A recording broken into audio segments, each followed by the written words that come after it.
ഇതെൻ്റെ 10ാം ക്ലാസ്സിലത്തെ ഓട്ടോഗ്രാഫ് ആട്ടോ. ഞാൻ വേറൊരു സംഭവം തപ്പണതിൻ്റെ ഇടയിൽ എനിക്കിത് കിട്ടിയതാണ്.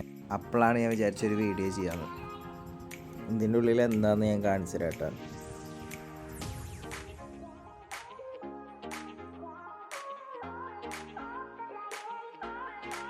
ഇതെൻ്റെ കൂടെ 10th പഠിച്ച പിള്ളേരെ ഫോട്ടോ കേട്ടോ. നിങ്ങൾക്ക് കാണാൻ പറ്റണില്ല? ഇല്ലല്ല, എനിക്കും കാണാൻ പറ്റണില്ല. ഈ ഫോട്ടോയിലാണെങ്കിലും ഇപ്പോൾ നേരിട്ടിട്ടാണെങ്കിലും ഇത് കാണുന്നവർ ശരിക്കുണ്ടാവും എനിക്കെന്താ പ്രാന്താണ്. പക്ഷെ അങ്ങനെയല്ല, ബുക്ക് കിട്ടിയപ്പോൾ കുറച്ച് ഓർമ്മകൾ വന്നു. ബുക്ക് മാറിയെന്ന് തോന്നുന്നുണ്ടിട്ടാ. ഇതിൽ കാരണം ഇതിലാരും ഒന്നും എഴുതിയത് കാണാനില്ല. സംഭവം എന്താണെന്ന് വെച്ചിട്ടുണ്ടെങ്കിൽ ഫസ്റ്റ് പേജിൽ എഴുതാൻ എല്ലാവർക്കും മടിയായിരുന്നു കേട്ടോ. അപ്പോൾ ഇടയ്ക്കുന്ന എല്ലാവരും എഴുതിയിരിക്കുന്നത്. പിന്നെ എന്ന് വെച്ചിട്ടുണ്ടെങ്കിൽ എൻ്റെ വീടിൻ്റെ അടുത്തുള്ളവരൊക്കെ ആയ കാരണം എപ്പോഴും കാണുന്നതല്ലേ പറഞ്ഞിട്ട് കുറേ പേരൊക്കെ എഴുതാൻ മടിയായിരുന്നു.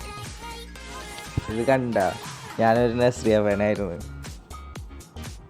അതൊക്കെ ഒരു കാലം. പിന്നെ വേറൊരു സംഭവം കാണിച്ചു കേട്ടോ.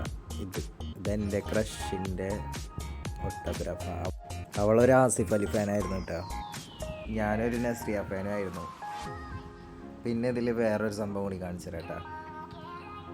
ഇതിൽ നമ്മളെക്കുറിച്ച് എഴുതേണ്ട ഒരു പേജ് ഉണ്ട്. ഇതിൽ ഞാൻ അംബീഷൻ എന്താണ് എഴുതിയിരിക്കണത് കണ്ട. ആർമിന്നാണ് ഞാൻ എഴുതിയിട്ടുള്ളത്. പണ്ട് എനിക്ക് ഭയങ്കര ഇഷ്ടമായിരുന്നു കേട്ടോ. എനിക്ക് ഈ ഡയറി കണ്ടപ്പോഴാട്ടോ ഓർമ്മ വന്നത്. ഞാനത് മറന്നു പോയിരിക്കുകയായിരുന്നു.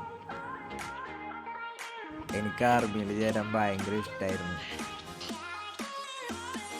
പക്ഷെ ഞാനത് വേണ്ടെന്നൊക്കെ ഉണ്ടായത്.